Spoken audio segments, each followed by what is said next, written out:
நேர்களே, தற்போது ஒரு முக்கிய செய்தியை பார்த்துக் கொண்டிருக்கிறோம். பாகிஸ்தானை ஆதரித்ததால் சிக்கலில் மாட்டிய நாடுகள் என்ற வகையிலே ஒரு தகவல் நமக்கு கிடைத்திருக்கிறது.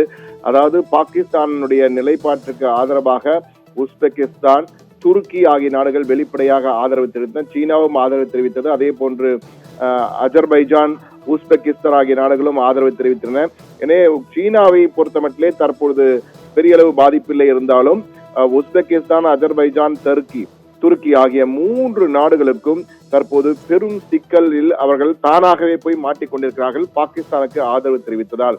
காரணம் என்னவென்றால், இந்த 3 நாடுகளிலும் சுற்றுலா தொழில் என்பது மிக மிக முக்கியம். கிட்டத்தட்ட துருக்கி ஆகட்டும், அஜர்பைஜான் ஆகட்டும், உஸ்பெகிஸ்தான் நாடாகட்டும், இந்த 3 நாட்டிலும் கிட்டத்தட்ட 50% வருவாய், ஒட்டுமொத்த நாட்டின் வருவாயில் 50% சுற்றுலா மூலம்தான் வருகிறது. அதிலும் இந்திய சுற்றுலா பயணிகள் மூலமாக அஜர்பைஜானிலே கிட்டத்தட்ட 70% இந்திய சுற்றுலா பயணிகள் தான் கொடுக்கிறார்கள். அதே போன்று துருக்கிக்கும் உஸ்பெகிஸ்தானுக்கும் கிட்டத்தட்ட 40% இந்திய பயணிகள் மூலமாக தான் சுற்றுலா வருவாய் அவர்களுக்கு வருகிறது. ஆனால் தற்பொழுது ஏற்பட்டுள்ள இந்த இறுக்கமான சூழல், இந்தியா பாகிஸ்தான் இடையே இறுக்கமான சூழலில் தற்போது இந்தியாவிலிருந்து இயங்குகின்ற பிரபல நிறுவனங்கள், சுற்றுலா தொழில் நிறுவனங்கள் தற்போது இந்த 3 நாடுகளுக்கும் அடுத்த உத்தரவு வரும் வரை நாங்கள் சுற்றுலாவை செய்ய போவதில்லை, நோ சுற்றுலா, அஜர்பைஜான், உஸ்பெகிஸ்தான், துருக்கி ஆகிய நாடுகளுக்கு நோ சுற்றுலா என்ற வகையில் அவர்கள் முடிவெடுத்திருக்கிறார்கள். குறிப்பாக காக்ஸ் அண்ட் கிங்ஸ் என்ற மிகப்பெரிய சுற்றுலா நிறுவனம், இந்த நிறுவனம் மிகப்பெரிய அளவிலே சுற்றுலாவை ஏற்பாடு செய்யும். இந்த நிறுவனத்தின் டைரக்டராக இருக்கும் கரண் அகர்வால் தற்போது ஒரு டிராவல் அட்வைசரி, அதாவது சுற்றுலா அட்வைசரி என்ற வகையில ஆலோசனையும் கொடுத்திருக்கிறார். அதாவது பஹல்காம் பயங்கரத்தை அடுத்து ஏற்பட்டுள்ள இறுக்கமான சூழல் காரணமாக இந்தியா பாகிஸ்தான் இடையே ஒரு இறுக்கமான சூழல் காணப்படுகிறது. எனவே travellers are urged to stay aware, இது தெரிந்து கொள்ள வேண்டும் என்ற வகையில் குறிப்பிட்டு அதன் பின் உஸ்பெகிஸ்தான் ஆகட்டும், அஜர்பைஜான் ஆகட்டும், துருக்கி ஆகட்டும் இங்கு சுற்றுலாவுக்கு தற்போது போவதில்லை என அறிவித்திருக்கிறார்கள். அது மட்டுமல்ல, அதே போன்று ஈஸ் மை ட்ரிப் என்ற நிறுவனம், அந்த நிறுவனமும் தங்களுடைய எக்ஸ் பதிவிலே அதனுடைய நிறுவனர் மற்றும் தலைவராக இருக்கக்கூடிய நிஷாந்த் பிட்டி அவரும் இது கவலை தரக்கூடிய விடயமாக இருக்கிறது தற்போது ஏற்பட்டுள்ள நிகழ்வுகள். எனவே தற்சமயத்துக்கு நாங்கள் துருக்கி, அஜர்பைஜான் போன்ற நாடுகளிலே நாங்கள் சுற்றுலா செல்வதற்கு யாரையும் அழைத்து செல்வதாக இல்லை, நாங்கள் புறக்கணிக்கிறோம் அந்த 2 நாடுகளையும் என்ற வகையிலே தெரிவித்திருக்கிறார்கள்.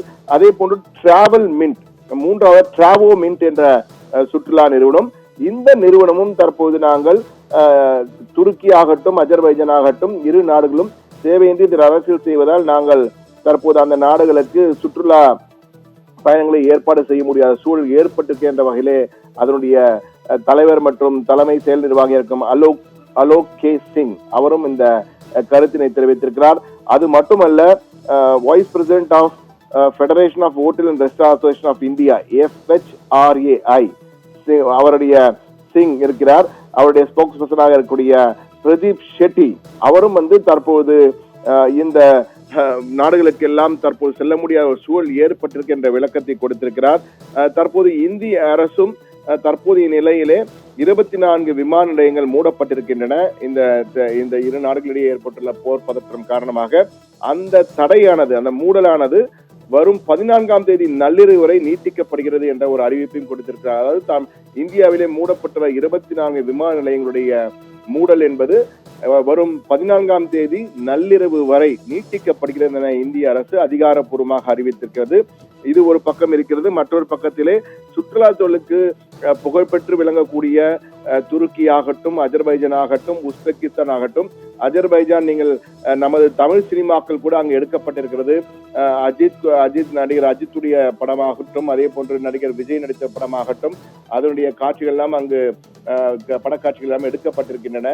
எனவே தற்போது அஜர்பைஜானுக்கு மிகப்பெரிய இழப்பு ஏற்பட போகிறது இந்தியா சுற்றுலா பயணிகள் அங்கு செல்லவில்லை என்றால். அதே போன்று உஸ்பெகிஸ்தான் நாடுக்கும் அதே நிலைதான், துருக்கிக்கும் அதே நிலைதான் ஏற்பட்டிருக்கு. ஏன்னா இந்த 3 நாடுகளுக்கும் சுற்றுலா தொழில் என்பது மிக மிக முக்கியமானது, அடிப்படை வருமானத்தை கொடுக்கக்கூடியது. எனவே தற்போது பாகிஸ்தானை அவர்கள் வெளிப்படையாக ஆதரித்ததால் அதனுடைய எதிரொலி அந்த நாட்டின் சுற்றுலாவை பெருமளவு பாதிக்கும் என்றால் இந்தியாவின் மிகப்பெரிய 3 சுற்றுலா நிறுவனங்கள் தற்போது காக்ஸ் அண்ட் கிங்ஸ் ஆகட்டும், டிராவோ மின்ட் ஆகட்டும், ஈஸ் மை ட்ரிப் ஆகட்டும், 3 நிறுவனம் இந்த 3 நாடுகளுக்கு நாங்கள் சுற்றுலா பயணிகள் சுற்றுலாவை தற்போதைக்கு நடத்தப் போவதில்லை என அறிவித்திருப்பது மிகப்பெரிய இழப்பை அவர்களுக்கு கொடுத்திருக்க என்பது ஏற்படக்கூடிய வாய்ப்பு ஏற்பட்டிருக்க என்பதால் தற்போது யதார்த்தமாக இருக்கிறது நேயர்களே.